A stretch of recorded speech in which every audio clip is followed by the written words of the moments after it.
as you know that we are starting online classes. Here is our chapter number 5, matter and change its state, यानी मादा और उसकी हालतों का बदलना। हम बात करेंगे मैटर के बारे में। यहाँ पे मेरे मैटर की जो डेफिनेशन है थोड़ा सा आप लोगों को ताकि क्लियर हो जाए कि मैटर क्या चीज़ है, तो इसको जरा सा देखें। The thing which has mass and occupies space is called matter, यानी वो चीज़ जो वजन रखती है और जगह घेरती है उसको मैटर कहते हैं।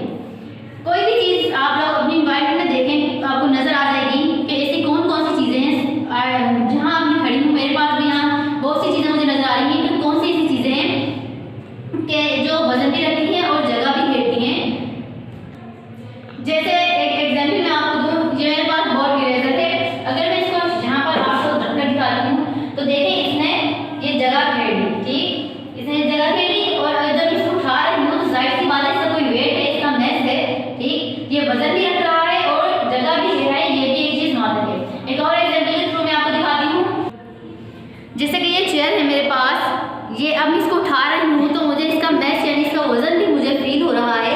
और यहाँ मैंने रख दी, इसका जो एरिया है इसने इतना एरिया कवर कर रखा है, ठीक, इसने यानी वजन भी रखा है और जगह भी ये घेरती है, ये भी एक मैटर है। स्टूडेंट्स होप्स हो कि आपको मैटर के बारे में आपका जो कॉन्सेप्ट है वो क्लियर हो गया होगा। अब हम बात करते हैं मैटर की जो 3 स्टेट्स हैं। जैसे मैंने आपको स्टार्ट में बताया था कि मैटर की 3 हालतें होती हैं, इसी तरह मैंने यहाँ पर लिख दिया है कि मैटर की कितनी स्टेट्स हैं, 3 स्टेट्स हैं। पहली है solid, second is liquid and third is gas. हम अब सॉलिड को थोड़ा सा डिफाइन करते हैं। यहाँ पर आप देखें सॉलिड की मैंने डेफिनेशन लिखी है, यानी थोड़ा सा आप देखें, a solid which has rigidity and has definite shape and definite volume in and ये जो होता है सॉलिड वो इनकम्प्रेसिबल होता है। अब मैं आपको एक एग्जांपल के थ्रू बताती हूँ कि कैसे यहाँ सॉलिड मतलब ठोस चीज़ें। यहाँ पर मेरे पास एक चेयर है, इसको देखें, ये क्या है, एक ठोस चीज़ है, लकड़ी है, जाहिर सी बात है ठोस चीज़ है। तो यहाँ लिखा है a solid which has rigidity, यानी एक होता है फ्लूइड और एक होता है रिजिडिटी। फ्लूइड जो चीज़ें होती हैं वो बह जाती हैं और रिजिडिट जो चीज़ें होती हैं वो अपनी जगह पर वैसे ही बरकरार रहती हैं जैसी कि होती हैं, ठीक, एंड हैज डेफिनाइट शेप। अब इसको देखें, अब ये क्या है, इसकी एक शेप बनी हुई है चेयर की तरह, लकड़ी से ये चेयर बनी हुई है। लकड़ी क्या है, ठोस चीज़ है और उसको हमने शेप देकर क्या बना दिया, ये चेयर हमने बना दी। तो इस चेयर को देखें, जब मैं इसको यहाँ लिखा है क्या है, ये इनकम्प्रेसिबल, यानी ये दब नहीं रही, ये कंप्रेस नहीं हो रही मुझसे। अब जब मैं इसको दबा रही हूँ, क्या ये अपनी वॉल्यूम चेंज कर रही है और क्या ये अपनी शेप चेंज कर रही है? नहीं, बिल्कुल भी ये ना ही अपनी शेप चेंज कर रही है और ना ही अपना वॉल्यूम इंक्रीज कर रही है, डिक्रीज कर रही है। ये जिस वॉल्यूम में है उसी वॉल्यूम में बरकरार है, जिस शेप में है उसी शेप में बरकरार है, यानी कि ये डेफिनेट शेप और डेफिनेट वॉल्यूम ही है और इनकम्प्रेसिबल है, यानी दब नहीं है, ठीक। स्टूडेंट्स अब बात करते हैं लिक्विड की। लिक्विड क्या है, a liquid which has fluid and no fixed shape but fixed volume and it's incompressible, यानी लिक्विड जो होता है वो फ्लूइड कर जाता है, यानी बह जाता है। यहाँ पर मेरे पास एक एग्जाम्पल के थ्रू देखें आप, ये एक बोतल है, ठीक, इस बोतल को अगर मैं खोल देती हूँ और ये देखें, अब मैं इसको थोड़ा सा टेढ़ा करके फेंक रही हूँ पानी, तो ये क्या कर रहा है, ये फ्लूट कर रहा है, यानी बह रहा है। पहले मैंने आपको चेयर की एग्जाम्पल दी थी सॉलिड में, क्या जब मैं चेयर को हिला रही थी क्या वो फ्लूट कर रही थी? नहीं कर रही थी, वो क्या थी, रिजिड थी। लेकिन ये जो है ये फ्लूट कर रही है, यानी लिक्विड जो है वो फ्लूट करता है और सॉलिड जो है वो रिजिड रहता है। Liquid which has fluid and no fixed shape, यानी लिक्विड की जो फिक्स्ड शेप नहीं होती। यहाँ पर अगर आप इस बोतल को थोड़ा सा ऑब्जर्व करने की कोशिश करें, इसमें पानी डला हुआ है, अगर मैं इसको ऊपर से देखूँ तो मुझे सर्कल की शेप नजर आ रही है कि पानी जो है वो सर्कल की शेप में इसके बोतल के अंदर है। लेकिन अगर इसी को मैं ट्रायंगल के सांचे में डाल देती हूँ तो क्या होगा, पानी की जो शेप मुझे नजर आएगी वो क्या है, ट्रायंगल नजर आएगी। अगर रेक्टेंगल में डालें तो मुझे पानी की शेप रेक्टेंगल नजर आएगी। समंदर में आप देखते हैं वो रैंडमली कभी यहाँ फ्लूट कर रहा होता है पानी, यानी लिक्विड की फिक्स्ड शेप नहीं है। And the last one is fixed volume, यानी लिक्विड का फिक्स्ड वॉल्यूम होता है। अब अगर मैं इस बोतल को कंप्रेस कर रही हूँ तो क्या हो रहा है, इसका वॉल्यूम इंक्रीज हो रहा है, ठीक। लेकिन आप लोग कहेंगे यहाँ तो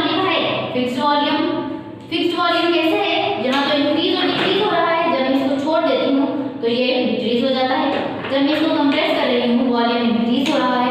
तो मैं आपको डिफाइन करती हूँ कि ये डिक्रीज और इंक्रीज कैसे है, और यहाँ पर जो लिखा हुआ है कि वॉल्यूम फिक्स्ड है तो किस तरह फिक्स्ड है। जैसा कि मैंने कहा था कि वॉल्यूम का यहाँ लिखा है फिक्स्ड शेप है, फिक्स्ड वॉल्यूम है सॉरी। तो जब मैं इसको कंप्रेस कर रही थी वॉल्यूम डिक्रीज हो रहा था, और जब मैं इसको कंप्रेस कर रही थी वॉल्यूम इंक्रीज हो रहा था, एंड जब मैं इसको छोड़ देती थी वॉल्यूम डिक्रीज हो जाता था।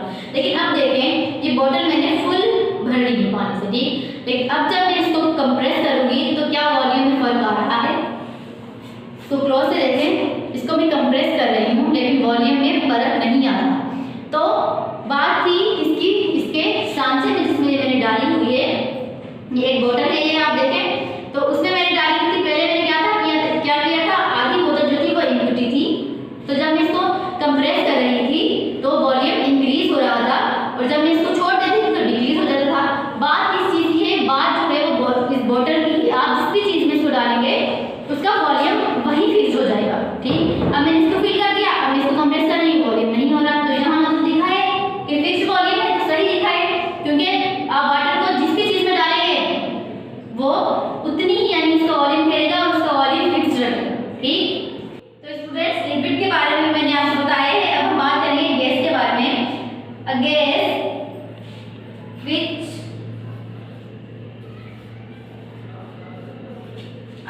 which has fluid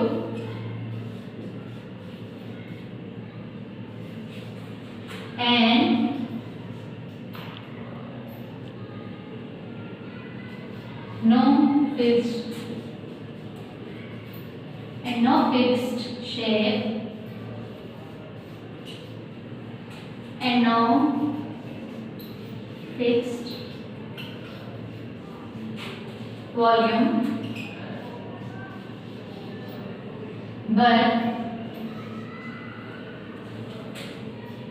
it's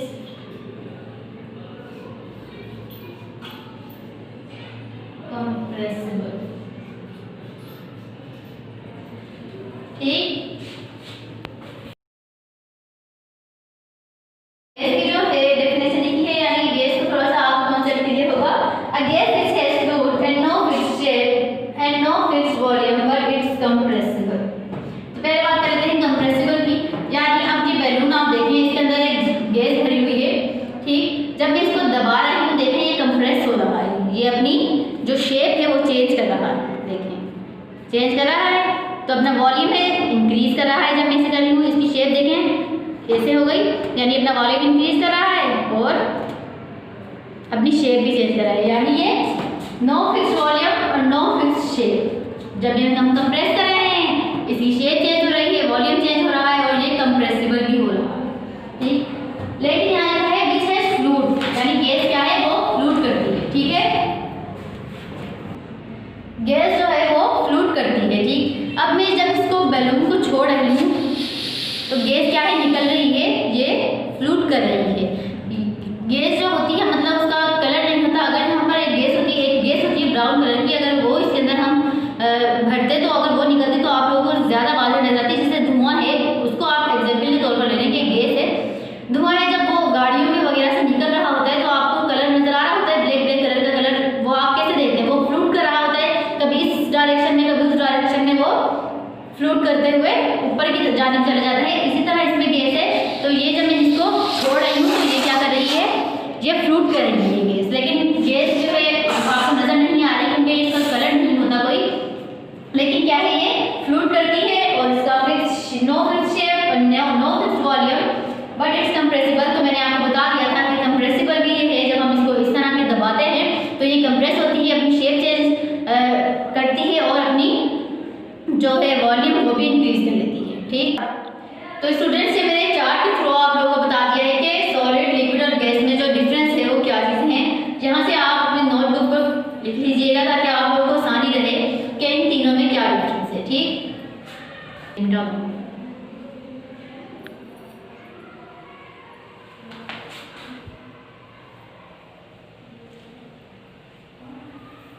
ये बस इतना ही ना ले।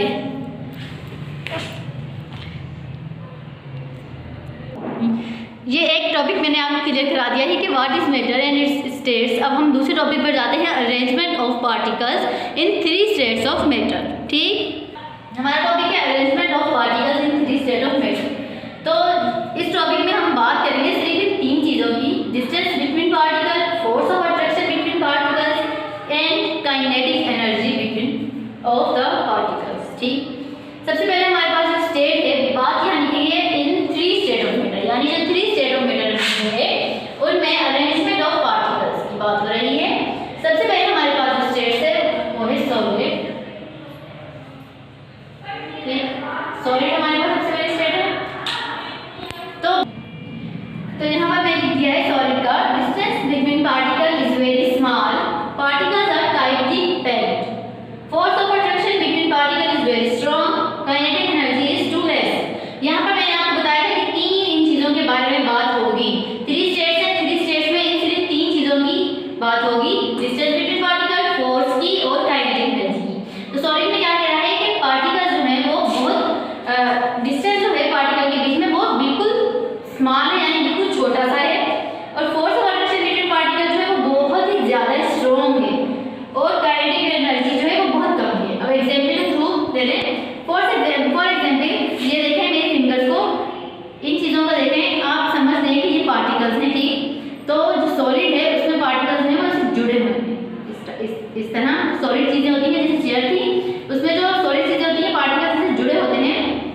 तो क्या है, इसका डिस्टेंस देखिए पार्टिकल्स का आपस में है ही नहीं, बिल्कुल भी नहीं है, लेकिन जब ये वाइब्रेट करेंगे, यानी इस तरह ये वाइब्रेट कर रहे हैं तो थोड़ा सा खुल रहे हैं वाइब्रेट करने से, तो डिस्टेंस जो है वो बिल्कुल थोड़ा सा डिस्टेंस आ रहा है बीच में, और जो फोर्स ऑफ अट्रैक्शन है वो बहुत स्ट्रॉन्ग है, यानी इनको वाइब्रेट होने में और इनको हिलने में क्या हो रहा है, बहुत ज़्यादा फोर्स लग रही है। ठीक, और काइनेटिक एनर्जी जो है, यानी काइनेटिक एनर्जी किस चीज़ में होती है, जो चीज़ मोशन है वो उसमें काइनेटिक एनर्जी पाई जाती है, और एक होती है पोटेंशियल एनर्जी जो चीज़ें हाइट पर होती है उनमें पाई जाती है। फिलहाल हम बात करें काइनेटिक एनर्जी की, तो यहाँ पर आप देखें ये पार्टिकल है, ये वाइब्रेट कर रहे हैं, देखें ये वाइब्रेट कर रहे हैं, और इनमें जो काइनेटिक एनर्जी है, यानी जो मोशन हो रहा है बहुत स्लो हो रहा है, बहुत कम हो रहा है, यानी लेस हो रहा है।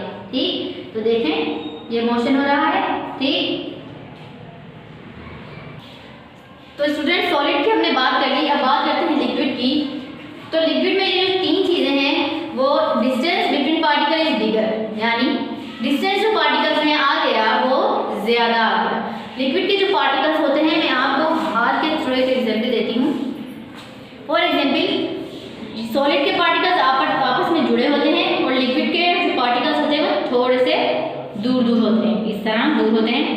ये पार्टिकल्स हैं, तो ये क्या है, पार्टिकल इज डिस्टेंस जो आ गया वो क्या है, बिगर आ गया डिस्टेंस में। ठीक, और force of attraction between particle is weaker, जब पार्टिकल्स आपस बहुत दूर दूर हैं तो इनको देखें ये आपस में हिल रहे हैं, तो क्या है, फोर्स जो इनमें लग रही है बिल्कुल भी फोर्स नहीं लग रही, बिल्कुल कम फोर्स लग रही है। देखें हिल रहे हैं, इनमें फोर्स नहीं लग रही, थोड़ी लग रही है, वहाँ स्ट्रॉन्ग थी, तो जब फोर्स हम इसके ऊपर लगाते थे वो ज़्यादा लगानी पड़ी थी, जिसकी वजह से वाइब्रेट हो रहे थे।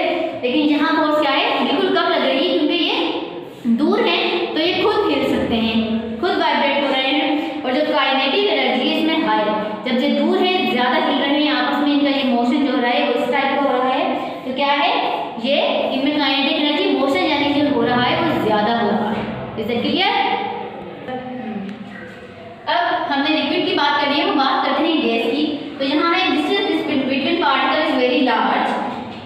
सेकेंड चीज़ है force of attraction is very weak and kinetic energy is very large, यानी फॉर एग्जाम्पल ये पार्टिकल्स हैं, अब इसमें क्या है, कह रहा है कि distance between particle is very large. Liquid में पार्टिकल्स का डिस्टेंस इतना था, लेकिन अब यहाँ बहुत ज़्यादा हो गया। ये पार्टिकल्स हैं, इन हैंड्स को मैंने देखे, ये पार्टिकल है, इसमें डिस्टेंस कितना आ गया, बहुत ज़्यादा आ गया। और दूसरा force of attraction is very week, जब ये दूर हो गए तो ये खुद हिल रहे हैं, खुद वाइब्रेट हो रहे हैं, इस पर जो हमारी फोर्स लग रही है वो बिल्कुल कम लग रही है, ये खुद देखें इस तरह मूव कर रहे हैं, यानी ये खुद हिल रहे हैं। और kinetic energy is very large, जब ये दूर हो गए, ज़्यादा हिल रहे हैं, तो क्या हो गया, इसमें इसका मोशन जो है वो ज़्यादा हो रहा है, तो काइनेटिक एनर्जी यानी इसकी बढ़ गई है, लार्ज हो गई है, क्योंकि मोशन ज़्यादा है तो काइनेटिक एनर्जी ज़्यादा है, मोशन कम है तो काइनेटिक एनर्जी वीक है। Is that clear?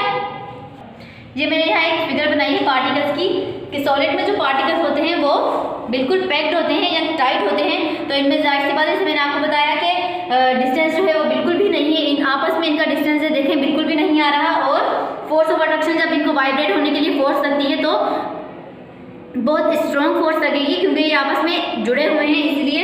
और काइनेटिक एनर्जी जब मोशन नहीं होगा तो काइनेटिक एनर्जी कैसे होगी, इसलिए काइनेटिक एनर्जी बहुत कम है।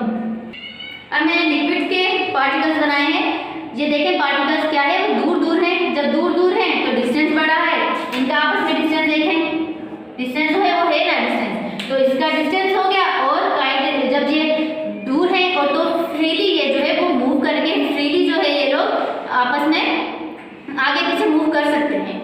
और इनमें फोर्स जो है वो बिल्कुल कम लगेगी, क्योंकि ये लोग पैक्ड नहीं है, आपस में जुड़े हुए नहीं है, आज़ाद हैं बिल्कुल, तो इनको फिर फोर्स लगाने की ज़रूरत ही क्या है। जब ये लोग आपस में दूर दूर है ना तो फोर्स इसके ऊपर नहीं लगेगी, ये खुद ही यानी वाइब्रेट वगैरह कर सकते हैं। इसी तरह गैस यहाँ पे मैंने लगा दी कि गैस के पार्टिकल्स बहुत ही दूर दूर हैं, क्योंकि इसमें अब डिस्टेंस देखें कितना ज़्यादा आ गया, बहुत ज़्यादा डिस्टेंस आ रहा है, तो डिस्टेंस का बहुत लार्ज हो गया और इनको इस पर फोर्स जो है वो बिल्कुल ही कम होगी, क्योंकि ये दूर हो गए काफ़ी, एक दूसरे से काफ़ी दूर हैं, खुद ये जो है वो मूव कर रहे हैं, किसी चीज़ की इनको फोर्स की भी ज़्यादा ज़रूरत नहीं है, खुद ये वाइब्रेट हो रहे हैं, खुद ये अपना मोशन क्रिएट कर रहे हैं। और काइनेटिक एनर्जी है इसमें लार्ज हो जाएगी, क्योंकि मोशन इसमें ज़्यादा आ गया तो काइनेटिक एनर्जी बढ़ जाएगी। ठीक स्टूडेंट्स, ये है हमारा तीसरा टॉपिक। आज के दो टॉपिक हमने क्लियर कर लिए हैं, तो ये आज हमारा लास्ट टॉपिक है effects of heat on arrangement of particle, यानी जो पार्टिकल्स हैं हमारे सॉलिड लिक्विड और गैस के जो पार्टिकल है उन पर जब हम हीट प्रोवाइड उनको करते हैं तो क्या असरात उन पर हीट जो छोड़ती है। तो स्टूडेंट एक हमारे पास हम मिसाल है आइस क्यूब जो होता है वो एक वो वाहिद चीज़ है जिसको हम सॉलिड फॉर्म में भी कर सकते हैं, लिक्विड फॉर्म में भी कर सकते हैं और गैस की फॉर्म में भी कर सकते हैं। यानी पानी जो है वाटर एक ऐसी चीज़ है जिसको हम सॉलिड में भी कन्वर्ट कर सकते हैं, लिक्विड में भी कन्वर्ट कर सकते हैं और यानी जो गैस है उसमें भी कन्वर्ट कर सकते हैं। कैसे कन्वर्ट कर सकते हैं थोड़ा सा मैं आपको बताती हूँ। अब हमारे पास है मेरा सॉलिड आइस क्यूब, यानी हमारे पास एक सॉलिड आइस क्यूब है, यानी बर्फ का क्यूब है जमा हुआ। अब हमने इसको क्या किया, हीट किया, it's particle get more energy, उसके जो पार्टिकल हैं उनमें क्या है वो एनर्जी प्रोवाइड हुई एंड वाइब्रेट विगरसली, यानी जब उनमें हमने उसको हीट दी तो उसके जो पार्टिकल्स हैं सॉलिड के, मैंने आपको बताया था ना कि सॉलिड के पार्टिकल्स जो हैं वो बिल्कुल ऐसे जुड़े हुए होते हैं। ठीक, तो जब हमने जुड़े हुए पार्टिकल्स को हीट प्रोवाइड की उनमें क्या हुई, वाइब्रेशन स्टार्ट हो गई, वाइब्रेट स्टार्ट हो गया। फिर क्या हुआ, solid expand and heating. Solid जो हमारा था यानी आइस क्यूब जो था वो हीट यानी पानी से बना हुआ है, पानी को जब हम हीट देंगे तो वो क्या पिघलना शुरू हो जाएगा, वाइब्रेट हुआ, उसके बाद क्या पिघलना शुरू हुआ।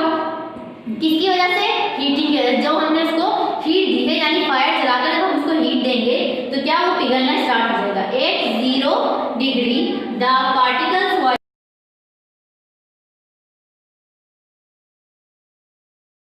at 0 degree the particles vibrate